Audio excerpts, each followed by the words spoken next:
In this video, we'll explore how to create a chart for your website using Chart.js, and we'll also cover the different ways you can customize it and update the data in real time.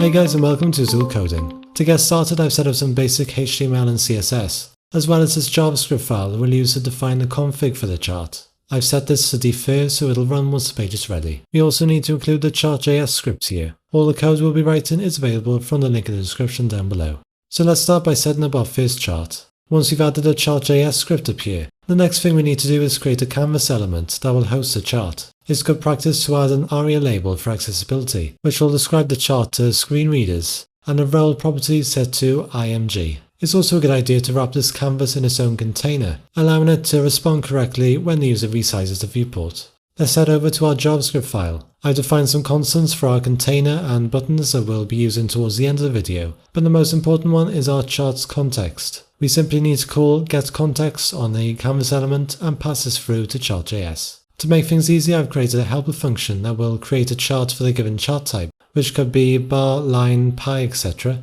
Then we simply create a new chart like this, passing in the chart context and a config object. The config object contains the data for your chart. This includes a list of labels for each data point and a list of series or datasets. Each dataset has its own label that gets displayed in the legend over here by default, and the data values. We also have some options down here. To make the chart responsive so it resizes with its container, you need to set responsive to true. And if you want the aspect ratio to remain the same, set maintain aspect ratio to true. I've set it to false for now so that it fills the container. By default, animations are turned on. You can turn these off by setting animation to false. And if you're wondering why I'm setting it to true again down here, that's just to prevent the entrance animation from playing every time the page refreshes. So let's take a closer look at the chart. You can hover over each data point and a tooltip shows up by default with the value. I'll show you how to disable these in a bit. You can also hide certain data points. For example, if I change this to a pie, I can click on the items in the legend to toggle the visibility of each one. This is especially useful if you've got lots of data to show. Now that we've covered the basics, let's explore the customization options. You might want to change the font so it matches the style of your website more closely. You can do this by setting the default font values such as the color, font family and font size. Now let's look at the plugins object. This is where you can set the title of the chart along with its font. Make sure to set display to true here. You can also change the position of the legend, or hide it altogether by setting display to false. And to disable those tooltips we saw earlier, you can set the tooltip enabled property to false. Let's change this back to a bar chart and see what adding another dataset looks like. But first we'll want to make sure we don't include the second dataset for pie charts. We can check the type isn't pie or donut, which is a pie chart with a hole in the middle, and then we can use a spread syntax like this.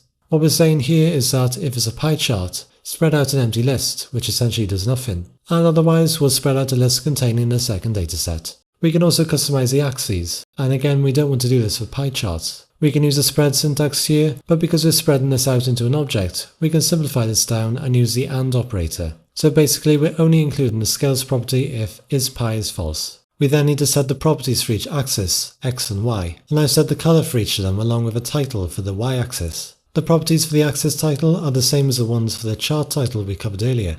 Let's see what a line chart looks like next. We can conditionally add an elements property here so we're able to customize how the points are displayed. The radius defines how big the points are, and the point style defines the shape of the points. For example, I can change them from a circle to a cross, and lastly we can change the border width as well. There are also some additional options you can add to each dataset, specific to the chart type. I've added in another parameter here that will conditionally add in some custom options based on the chosen type. We can do this by accessing the corresponding property in Custom Options, and then spreading this out into each of the datasets. Don't forget to call this function with our new parameter set to true.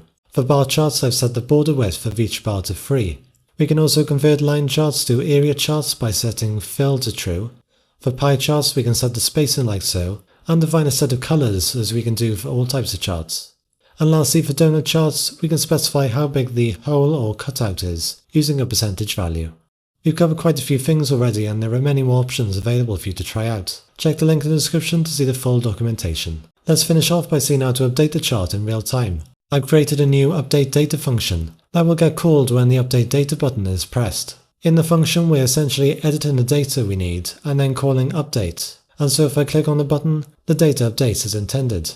Another feature you might have on your website is a light and dark mode. Let's see how we can update the chart to match the theme.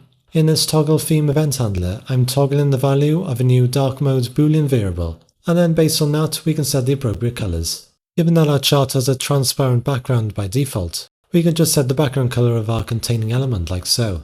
We can then set the text colour by overriding the property we set earlier, and if the chart type is a bar or line graph, we need to update the colour of the text along the axes too. Let's call update again, and if we don't want any animations to occur during the update, we can pass in a string value none. Let's test it out. And there we are, we now have a chart that supports a light and dark theme. If you've got a spare moment, take a look at the suite of desktop and Android apps I've made that are all open source, and check out Ablats to brush up on your language skills for free.